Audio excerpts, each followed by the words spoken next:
Hey guys, I apologize. That's another camera flaw. And I don't really know how to edit. If you know anyone who knows how to edit videos real good, please connect them to me. Put them in the comment box so I can get somebody to edit these videos. So this is gonna have to be part 3. I'm gonna put them up back to back so that you can watch all of them, you know, and get a good idea of what's going on and what I'm talking about. Okay. Now I didn't know my camera was off, so I was still talking and I had some things up here. So let's go back to contract where I was, where the video stopped, okay? You get this contract, right?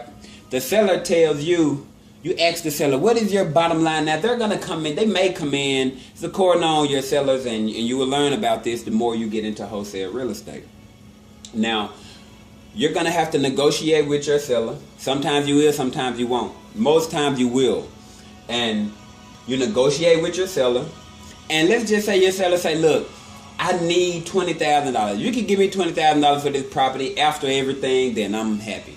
Okay, let's do a $20,000 contract. So you get this contract right here, and your price is $20,000, okay? $20,000 for this property.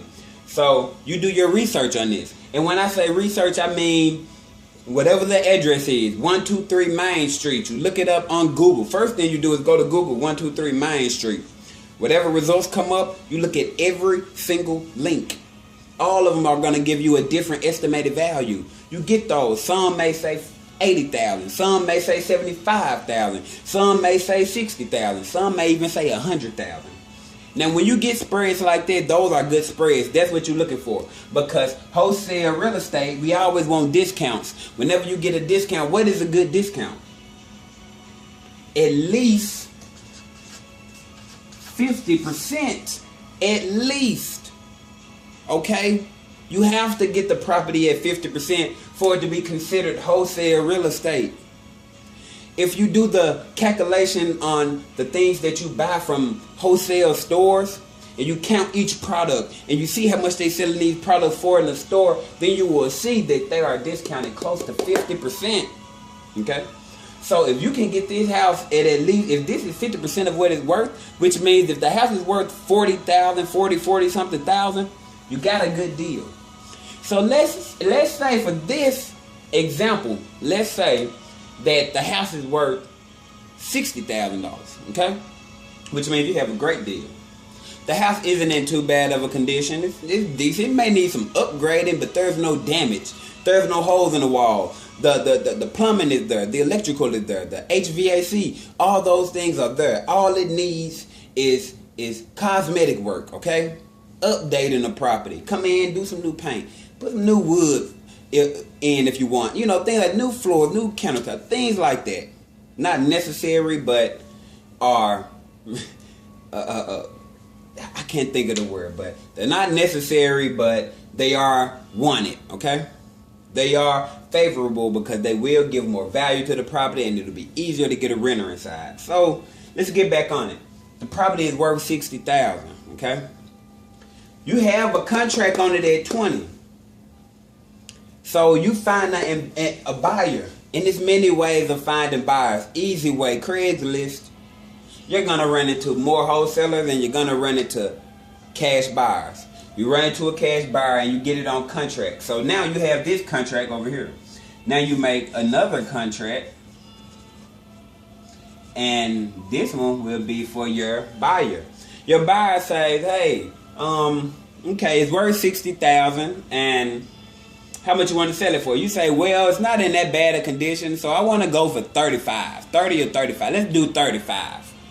Your buyer looks at the property and say, okay, well, I can do you a counter offer at, let's do 30. Let's just go 30. So your buyer says, hey, I want to pay 30. Okay, great. That's that contract, okay? Now, you have two contracts. You take both of these contracts to your attorney, to your attorney. Most of the time, it's going to be the buyer's attorney. Why? Because the buyer has been doing this longer. The buyer has more relationships than you most of the time. Once you get deep into it, You will learn and gain your own attorneys that has trust in you, and will close on these properties for you. Okay? And this is real. I mean, it's real. I do it every single day. Wholesale real estate has changed my life for the better. And I have to give this gift. I have to. Every single gift that I was blessed with, I have given it back on YouTube in some form or fashion. And this right here has changed my life so much, I gotta give out as much information as I can, okay? And this is, I promise, it's real. I don't have any check stubs, but if you watch my videos, you will see. If you join Money Club University, and the link will be below. You join Money Club University, I guarantee I will show you all the proof you need. Through me and partners that I work with. We're doing this on a daily basis. So once your attorney gets these, once your attorney or the buyer attorney, never the seller's attorney, on small occasions where you have to deal with a seller's attorney, but that information will be in another video. This is the introduction to wholesale real estate, so you can get an overview of what's going on. You take this to the attorney. It usually takes 3 to 5 days. Title search, okay? That's all it takes. They may tell you 7 days, 10 days, 2 weeks. It usually only takes 3 to 5 days to get that title work back.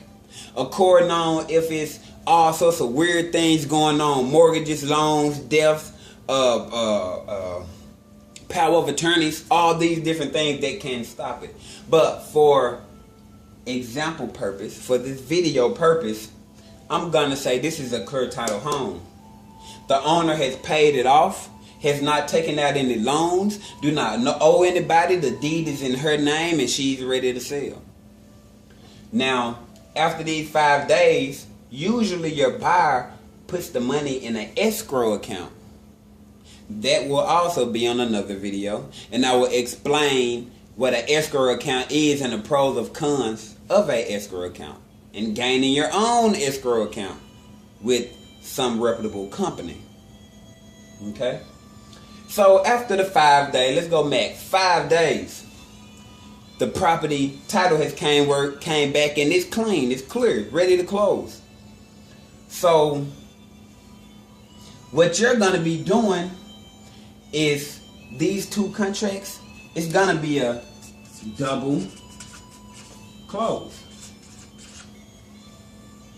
Double close means you're buying this property and immediately selling it to this buyer with something called transitional funds, okay, that the attorney has or the attorney office has. Okay? And they are going to charge you for using this transitional fund to do your double close. $20,000, I would estimate your closing cost to be no more than $500, $400, okay? So your spread is $10,000 minus $400 for your closing fees. Because you're going to pay this closing, he's going to pay this one. Now, once that happens, what do you have? $10,000 minus $400 is $9,600. Okay? This is your profit. Without using any money, you can literally find these type of homes, discounted homes, for free. Walk around your neighborhood, find boarded up houses. Walk around, talk to people who rent homes. All this type of stuff. Free ways of finding what we call motivated sellers. This is a motivated seller. Okay? There will be videos on all of the information that I am giving you in this intro, and they're going to be in depth, very in depth. And it's going to teach you and show you exactly how to start. With this information right here, you can literally start today. You can start today. I advise you all to go to Money Club University, sign up, get all the contracts you need, get all the information you need. We have an extensive list